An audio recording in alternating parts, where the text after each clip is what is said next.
Snow White, the brand new live action Disney remake where Disney takes one of their animated films and translates it to live action. And this one's a big one because it is a remake of the first animated film ever and the first animated movie ever.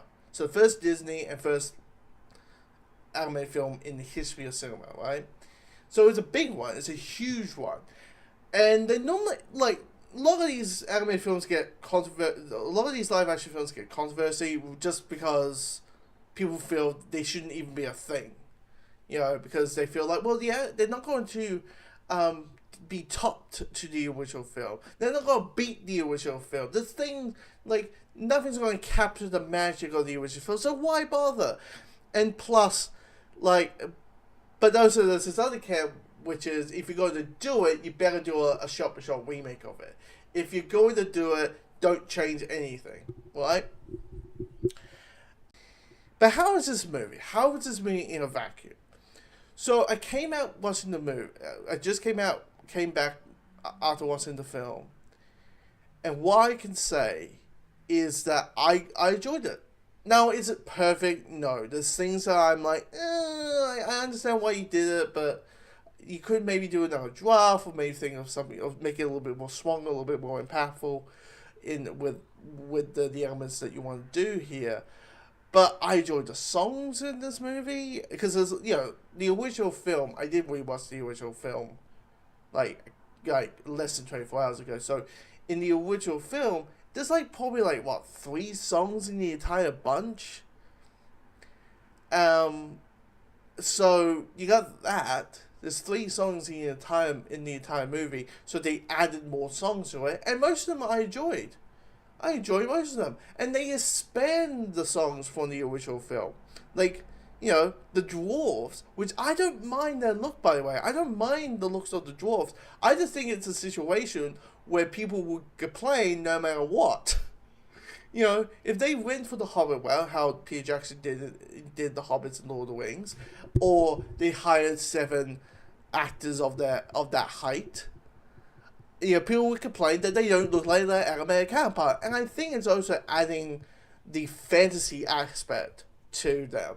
It's adding that, hey, they don't look human because these are not meant to be, real dwarfs. These are meant to be the mystical fantasy dwarfs. So let's make them let them look like the animated counterparts because, that's the way it went.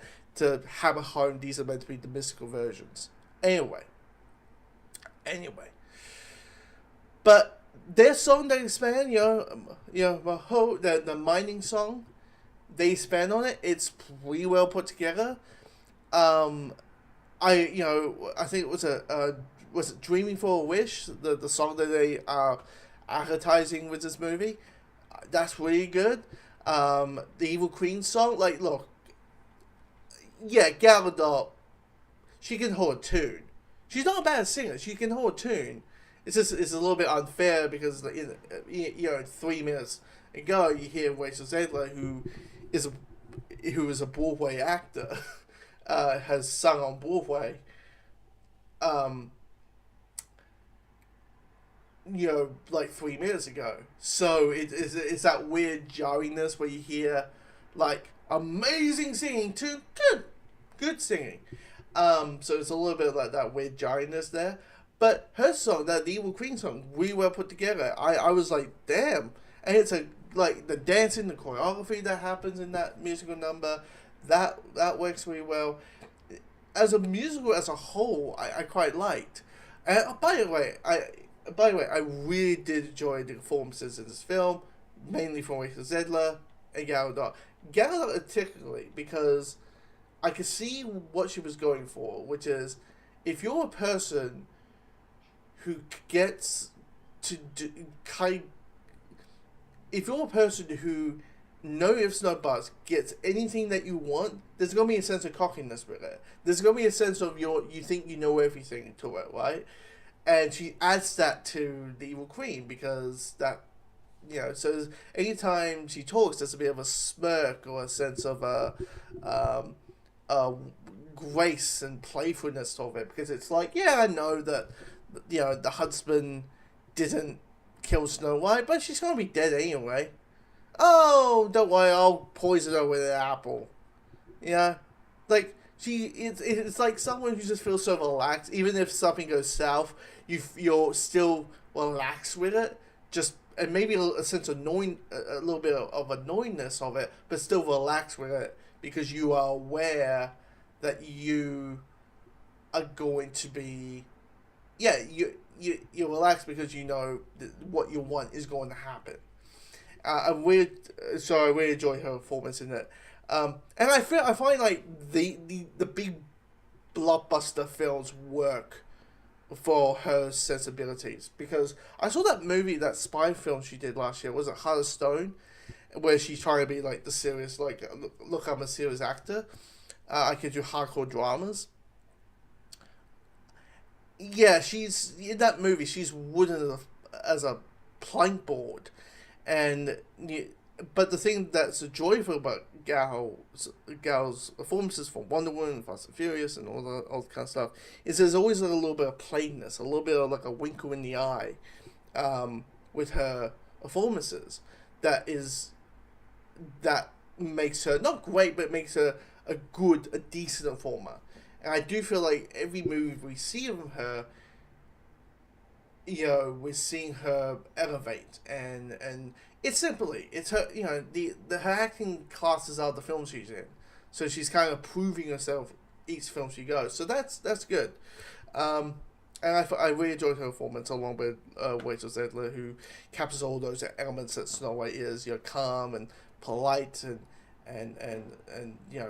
cares about kindness and remember that sense of optimism and hope, but she's not naive at the same time. She's not naive, which you may say the original Snow White from the original film is kind of naive. I mean, to be fair, that original Snow White, she's basically just like, oh, I'm waiting for a prince.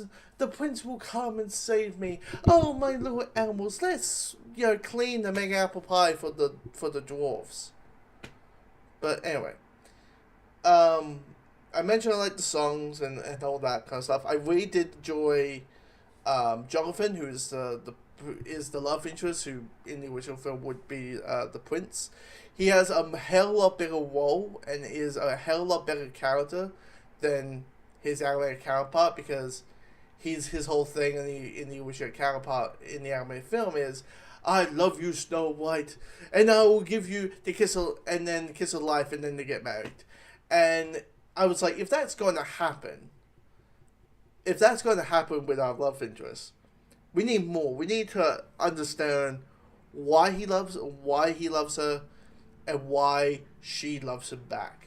So, because in my head, if we're going to have the, like, when my prince upon a dream, when that song gets played, then you believe it. By the way, that song isn't played in the movie. Just want to pre-warn that, if that's like your go-to Snow White song, not in it.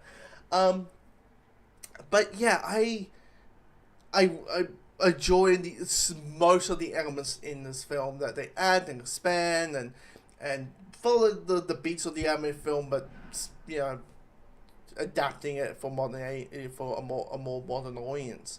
Now the thing is, as I said, not everything was great or as strong as everything else, because here's the thing: they have this storyline dealing with the White Queen. They have this storyline dealing with the father, Snow White's father. And Snow White is trying to find out what actually happened to him. One, it's a little bit unpredictable and all that. And halfway through is all about that. Her finding out what happened. And I was like, look, this could have been interesting, but one, I could figure out what really happened. But two, it's not as strong, it's not as appealing. And plus, there's this whole extra storyline, which I get, like, it might be feel a little bit too quick with the Evil Queen, saying, I want, Snow White's heart in this box, husband. Oh shit, I better do it myself. Feels great in an animated film, but maybe for a live action setting, it's a little bit too quick. So they like, hey, let's add this element of her asking the guards, asking, hey, my knights, hunt and kill Snow White. That I I get, the carry the latter of exhalation, but they could have made it a lot stronger, a lot, a lot. Yeah, basically they could have made it a lot stronger. And also, it's like me of this the forest that they are in halfway through the movie feels very cheap, very cheap.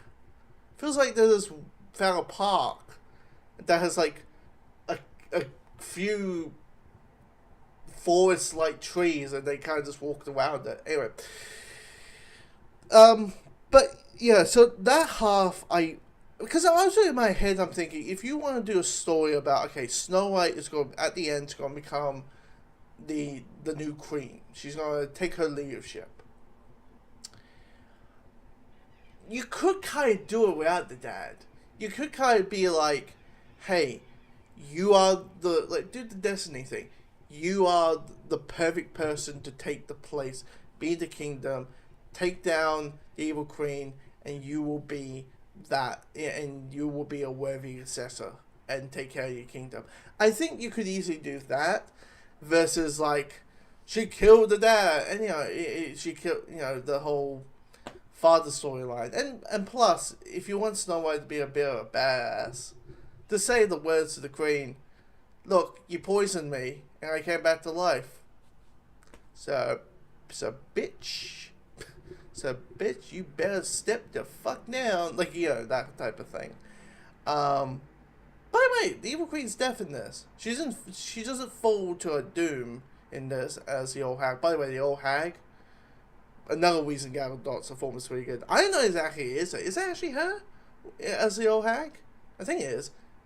Wonderful. Her doing the 3 innocent lives that the character's known for, or that version is, and that. So, but yeah, I enjoyed it. Do I think is it probably the better half of the live action remakes? Yeah, it's easy to say that, but yeah, I enjoyed the film. Some things in the halfway point I thought it dragged and wasn't as strong as than the first act and the third act, or the fourth act. I think it's more like a 5-act movie. Like Act 1, Act 2, it's Act 3 that drags, and Act 4 and 5 are basically the strong elements. So anyway, if you've seen the movie, comment below and let me know your thoughts.